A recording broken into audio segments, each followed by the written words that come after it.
Welcome to the Not Just a Pony Ride podcast, presented to you by Hetra University. If you've landed here, you're probably passionate about how horses help people. Whether you're an instructor, therapist, in the business, or have experienced equine assisted services yourself, we're glad you're here. Join us as we talk about the benefits, the science, to-dos, how-tos, and all of the reasons why what we do is so much more than just a pony ride.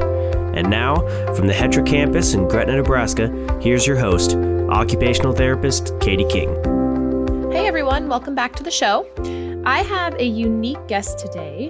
Julie Boilesen is the CEO of the Omaha Equestrian Foundation.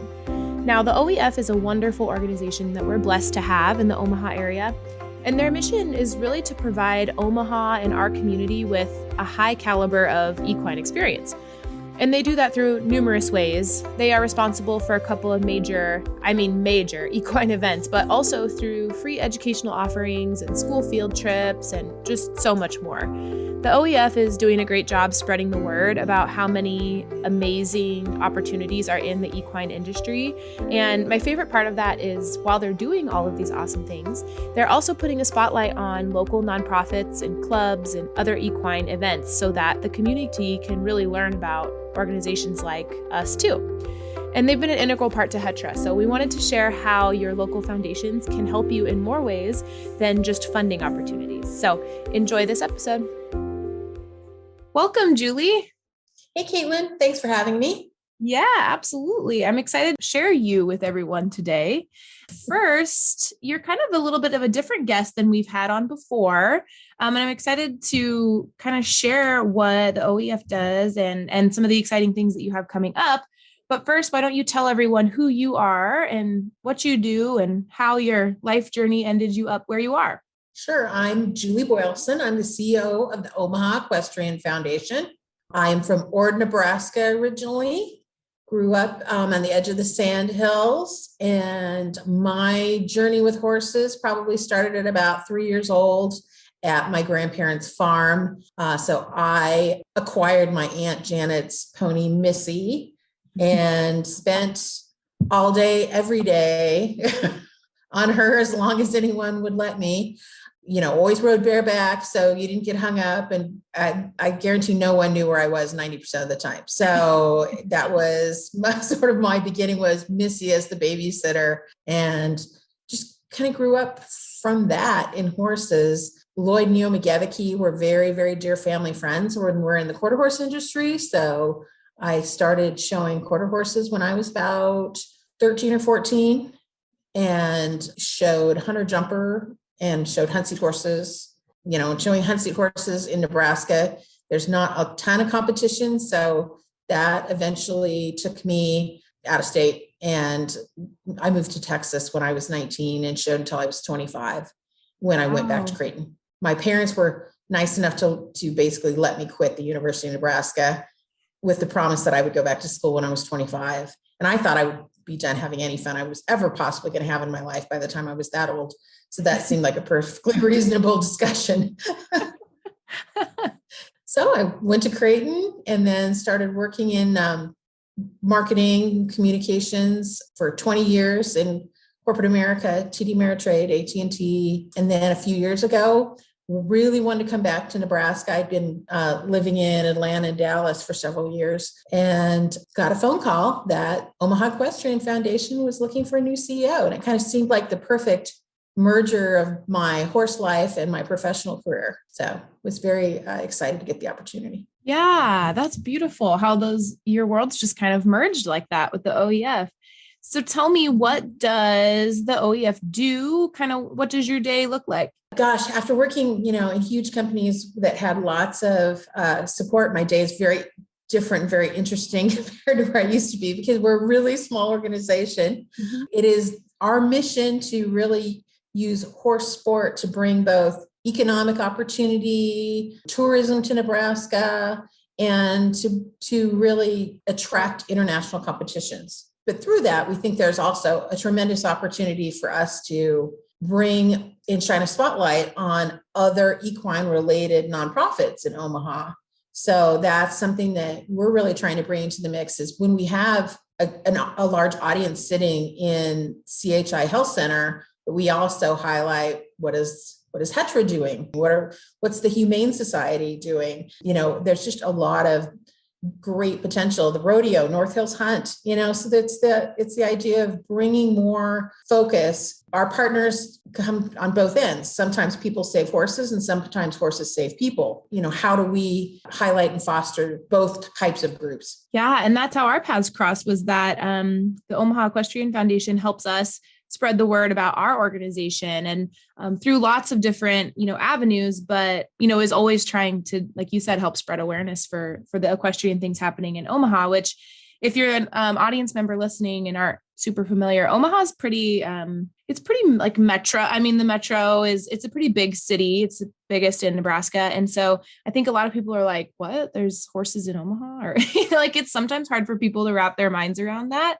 But we really do have a pretty big equestrian community. What other types of things do the OEF do? I know that you guys do a lot of education and that type of thing as well, right? Mm-hmm. Well, and there was a lot of things that were on the books to plan to do the last 2 years that didn't quite happen because, as we all did with COVID. During the International Omaha and during the World Cup, in 2019, we host over 4,500 OPS and area school districts, children to free field trips. A lot of these kids have never really interacted with an animal bigger than a dog. Mm-hmm. And so, we love to bring them in, check out the horses, see all the different breeds and different disciplines of riding that people do. But also we kind of take a real STEM slant in some of it's kind of sneaky teaching, right? We take a real STEM slant on, how to feed a horse and, there's a little math along the way, mm-hmm. or how to, anatomy and parts of the horse. And really we're looking more too about producing some biomechanics examples, because things like how the horse's frog functions is really biomechanics. So if we can get a child excited to read a book about a horse, that's a win. If we can get them excited to be, a vet or a vet tech or a nutritionist, that's great. The horse is just an avenue to maybe piquing an interest and getting them to explore it further. And then there's really a lot of ideas around just career exploration for kids that maybe want a less traditional path to learning. And, being a groom for some of the jumpers that come to our event, that's a pretty good living. And you see, the whole United States, if not international travel, and everything's paid for because you're on the road. It's a really interesting life for somebody who loves animals and maybe doesn't necessarily want to follow a traditional education path. Yeah. So we like to teach about that too. Be a farrier, do leather crafts. There's all kinds of interesting opportunities for makers, for people who want to be makers within the horse industry. Absolutely. Especially for a community like Omaha, where we have so many four-year schools and medical schools. We have so many things going on in Omaha that letting kids explore agriculture, especially in the Omaha Metro, is great. And it's a wonderful opportunity. So I'm glad that you guys are participating in that. We, HETRA also started a program with our minis this year. And so we took our mini horses to some schools in Omaha, and we just saw an overwhelming just response from them. Like you said, kids who have never interacted with something much larger than a dog. And our minis, there's probably people who have dogs larger than our minis, but it's incredible to watch their response to those animals and learning about them and how excited they get, especially when you can sneak in some of those other things like math and science and communication, all kinds of things. Right. And just little things, we're adding a map to our education area this year. We're going to ask all of our riders, pin where you were born and pin where you live now. Mm-hmm. Because there's about 38 countries represented at the International. Most of those riders now live in the United States, but it's an interesting opportunity to see. Yeah. So tell me a little bit about the big events that you guys, I know you mentioned the International and the World Cup, right? International Omaha, presented by Burlington Capital, is getting ready to happen May 5th through 8th, Mother's Day weekend. So if you don't have Mother's Day plans, we're trying to make it really easy for you. Women like horses. come to the International. Mm-hmm. And we're going to be featuring jumping and also a new sport called, it's not a new sport, but a new sport to us, but called vaulting. Honestly, if you've never seen vaulting, go out and Google FEI Vaulting World Cup. Okay, explain it to me a little bit. Videos. It's really cool. So you have a lunger. So the horse is going around and is cantering, and then the athlete is actually on the ground when they start and has to mount the horse while cantering. And they have a surcingle instead of a saddle with all kinds of hand and foot grips on it. And then they do a series of kind of like figure skating to an extent, or gymnastics, where there's a technical component, a compulsory component, where they have to do a certain types of stunts. Basically, if they were a gymnast, they have to do a shoulder press, they have to stand on the horse's back, or it's crazy amazing. And at the highest levels, they do things like do backflips as a dismount off the horse. And it's very themed, like you would see figure skating. Costuming and music is a big part of the performance. It's very Cirque du Soleil kind of feeling. And it's really cool. And it's a club sport. So everybody doesn't have to own a horse. They belong to clubs and own them together. It's really a growing sport in the US. It's grown about 300% in 10 years. Wow. Since they really introduced it as an FEI sport. And it's pretty amazing. We're hosting this year a CBI qualifier for the World Cup because we're going to be hosting this as a World Cup event next year. And it'll be the first time that the Vaulting World Cup has ever been hosted in North America. Wow. So we are very excited about vaulting. Yeah. Yeah. I just think it's a super family-friendly sport. If you have kids into gymnastics, dance, cheer, they're going to want to come watch vaulting. That's me. So I grew up as a dancer my whole life. Like since I could walk, I was wearing pantyhose. It was horrible, but I know it was wonderful. So as you're explaining that, I'm like, my dancer background in me is like, I have to see this. Mm-hmm. You do. It's cool. We'll get you on one of the barrels. They practice on barrels. And so we'll get you on one of the barrels, see if you can do show us some moves. I'm amazed at just thinking about the athleticism of some of these athletes. It's incredible. Oh yeah. I always laugh when somebody's like this, every once in a while I get in the debate of whether this is a sport. Right. And I think, well, you've clearly never ridden if you don't think that this is a sport. If poker's on ESPN, this is definitely a sport. Yeah. Or cornhole bags, that they play at tailgates. Exactly. So you said that you're a smaller organization, the Omaha Equestrian Foundation. So how do you pull off all these large scale events? Do you take a lot of volunteers and that type of thing? The 2017 World Cup had around 500 volunteers. Wow. Even for the international, we fill about 800 volunteer shifts. It's a big volunteer undertaking, and we have tremendous volunteers that have been so loyal to OEF and have such knowledge. It's just really amazing. There's frankly whole areas of the event that we don't really even touch. The volunteers just take it and run with it, which we couldn't do it without them at all. The other component is we hire contractors. We have really great expertise. John Garner's our director of sport, and he has experience in the Canadian Olympic program. Thomas Bauer comes to us from Germany and is our advisor on everything related to dressage. We have a construction specialist, Jake Cohn. You have just really amazing knowledge. This episode of the Not Just a Pony Ride podcast is sponsored in part by Equiforce. Equiforce is a database that allows you to track every facet of your organization, from horse, donor, and volunteer management to scheduling, grant tracking, incident reports, and tracking participant progress too. This is not a one-size-fits-all setup. Instead, Equiforce personally works with you to learn how your facility functions and takes note of your specific terminology so that they can create a unique system to match the needs of your organization. And of course, Equiforce provides an ongoing training and support so that your database can grow with you. Visit them at www.equiforce.com. That's EQUI-FORCE.com. This episode is also sponsored in part by Wooden Horse Corporation and the Equicizer. The Equicizer is a handcrafted, non-motorized mechanical horse used by equine assisted service programs worldwide. The Equicizer requires no electricity, tools, or maintenance and can be used indoors or out for evaluations, warm-ups, stretching, mounting, dismounting practice, and volunteer training, and build confidence with students, clients, and volunteers. It can easily carry the weight of 2 adults, offering the unique option to ride tandemly. To learn more about the Equicizer, visit equicizer.com. That's EQUICIZER.com.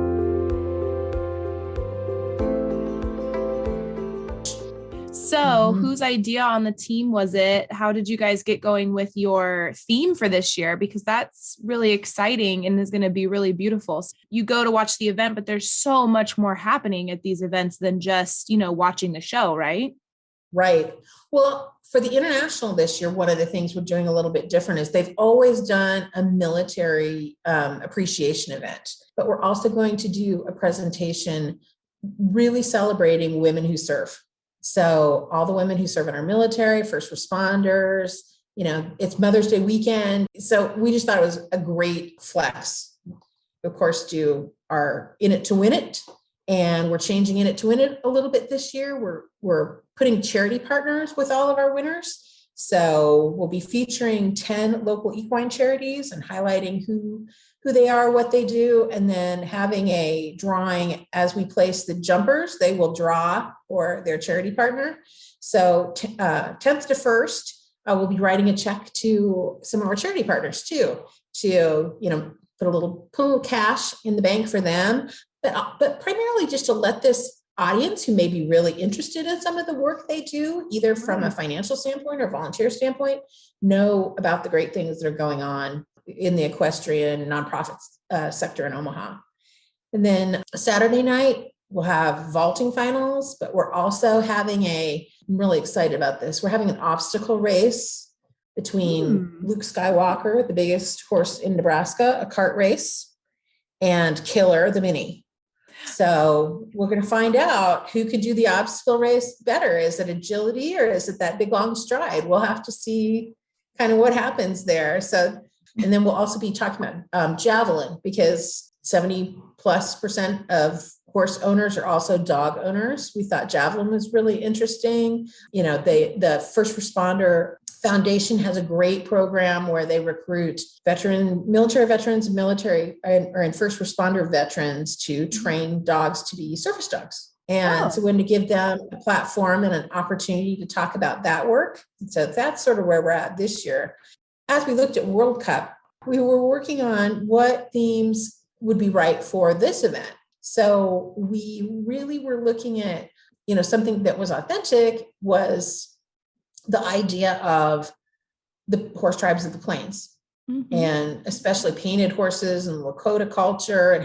And we found a great partner in the Bluebird Cultural Initiative to help us make sure that this was a story they wanted to tell, because it's their story, not ours. And so we really, in a lot of ways, we're just offering a platform for Bluebird when working with them to really tell a story. But I think it's going to pique people's interest to come and learn more about this story. And our goal is to integrate a lot of native storytellers from various tribes in the area.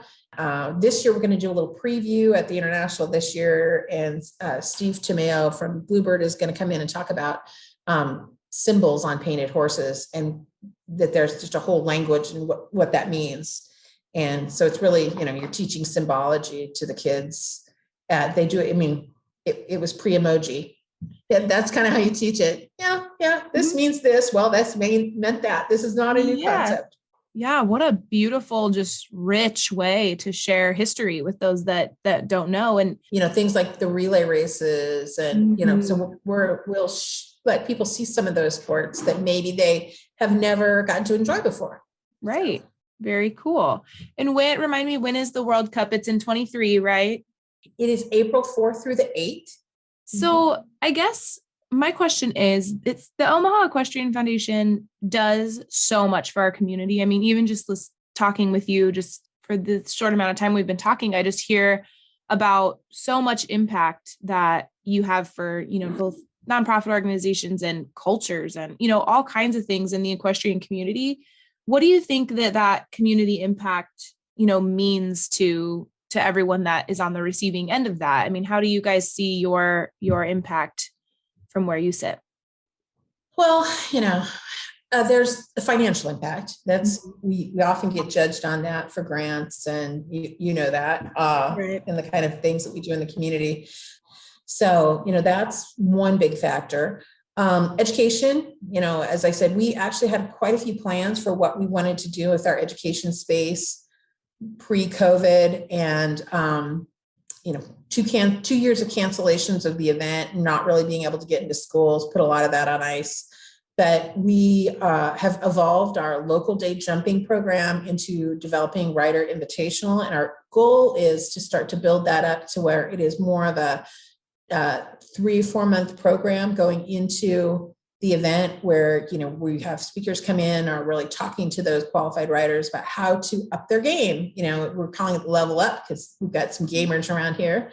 So it's really how to get them to level up. How do you get them to the next level of competition? How do you get them to just their personal best? Right. So we're really working on designing some programs that are a little more like that. Our demonstration arena has always featured a lot of just great free content that sometimes people don't realize.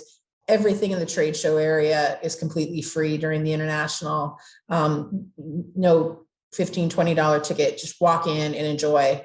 You can see everything that goes on in the demonstration arena all day long. Everything from North Hills Hunt comes in, barrel racing, buying your first horse. Lots of the horses that are in our gallery come out, and their owners talk about their breeds, and some of them are imported and are very rare breeds of animals. But we're changing the demo. We're going to host a free clinic, completely free clinic, with Melanie Smith Taylor, the Olympic gold medalist. Wow. So over 3 days, there'll be periods where there'll be 8 people that apply to and won positions in this clinic, but it's free for anybody to come and audit they want. Mm-hmm. And normally it would cost you $50, $75 a day to audit a clinic like that. Yeah. So please come, learn, enjoy. Alicia Landman, who's a silver medalist in dressage, is going to also be joining her and be doing a lot of groundwork. So, if you say, oh, my thing's not jumping, come and enjoy what you see happen with the groundwork. That is foundational to anyone, and something we should all be doing. So yeah, we're putting different educational opportunities in front of people, and it's all free. Yeah, hoping to do more and more of that, where it's not necessarily things like that aren't happening in the main arena as a showcase, but they're happening in the convention center and the demo arena for free. So. Mm-hmm. And do you guys have a facility that you work out of now, a barn and arena that you work out of now to do stuff year round, or what does that look like? We don't. And that limits us in a lot of ways. We're the Equestrian Foundation, but we don't have a barn and we don't have horses of our own. Mm-hmm. Some mornings that's nice when it's a blizzard and we don't have to go feed things and do chores, but mm-hmm. It's a disadvantage. And we're really lucky that we have good partnerships with people that love their own animals and are kind of happy for us to give them a showcase. Yeah. So I think that's how we look at it a little bit more, as we provide a pretty frame and a showcase for somebody to come and present to the public what they're doing. And I think that's our role in a lot of ways, is to elevate the work that other people are already doing, not duplicate it. Yeah, I think that broadens your community impact as well, right? I mean, you could go to showcase a different set of animals and people and organizations with different events. And I think that's really cool too. No, we love it. Is, the Omaha Equestrian Foundation, is there other places, other cities, other states that have their version of OEF? I mean, is that a new concept? I will tell you that there is groups that are nonprofits that host large charity horse shows in mm-hmm. some cities. but no, we're the only nonprofit that has taken on like hosting a world championship equestrian event. Yeah, I love that. And we're so lucky and blessed to have you in our community to help, organizations like ourselves. Do you have any advice for someone who might be listening that wants to get involved with something like the OEF or even, start something or that kind of thing that doesn't have a resource like you in their community? The Nonprofit Associations of the Midlands is a great resource if you want to do something locally. Mm-hmm. If you're looking to do anything locally and want to find out if there's somebody already doing it or, or how to set things up to do it, NAM is a terrific organization. I think if you want to set something up like this in your own community, some of it's doing, a basic business plan. But yeah, I think it's just looking into your community. When Lisa decided she wanted to bring the World Cup, Lisa Roskins, to bring the World Cup to Omaha, she had to prove she could do it. That's where the international originally came from. Mm-hmm. So, she got up and 2012 hosted a couple of years of the international and then went to Switzerland and bid and did a presentation and pitched her product. Omaha was her product. Wow. Mm-hmm. Well, Julie, before we go, is there anything else that you want to share with our community and our listeners here on the podcast?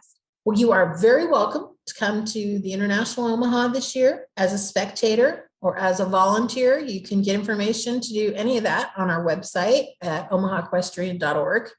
I love it. Well, I will share those links to that in the show notes below. So if you're listening, scroll down, look in the show notes and click there to go check out more on the Omaha Equestrian Foundation and all the wonderful events that they're doing here this year and next. So thanks for having us. You're welcome. Well, before I let you go, I always have to ask all of my guests get the same question for this season. And it is, why do you keep doing what you do with the Omaha Equestrian Foundation? What keeps you going every day? Well, we kind of alluded to it earlier. This is like the perfect merger of my, young adult life and my professional career. And I couldn't have scripted it better. Yeah, it's just, I kind of hope everyone has the kind of memories I did of horses and particularly, I'll say every little girl, the confidence you gain from being a 9-10-year-old shy little girl and being able to make a partner and control an animal of this size is so empowering and so confidence building. I just can't stress it enough.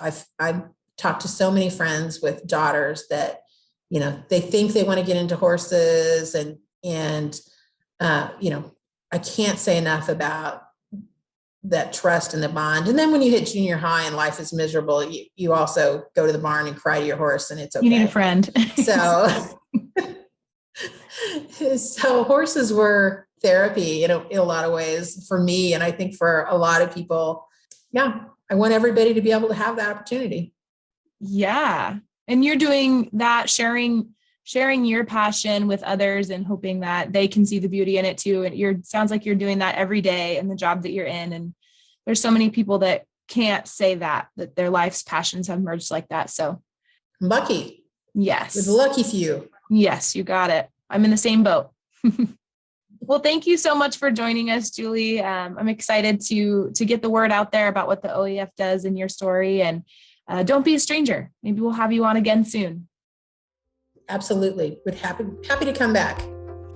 Thanks for listening to another episode. Until the next one launches, stay connected to our community by joining the Not Just a Pony Ride Facebook group. There, we share exclusive educational content, answer your questions, and review new and exciting developments for the EAS community.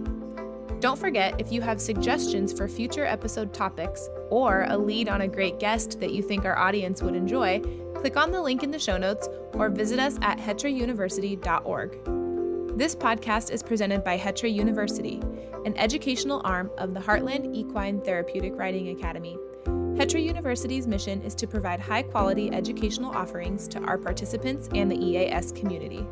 If you'd like to help us work toward our mission, you can make a donation by visiting us online at hetra.org. Again, I can't thank you all enough for helping Hetra change lives one stride at a time.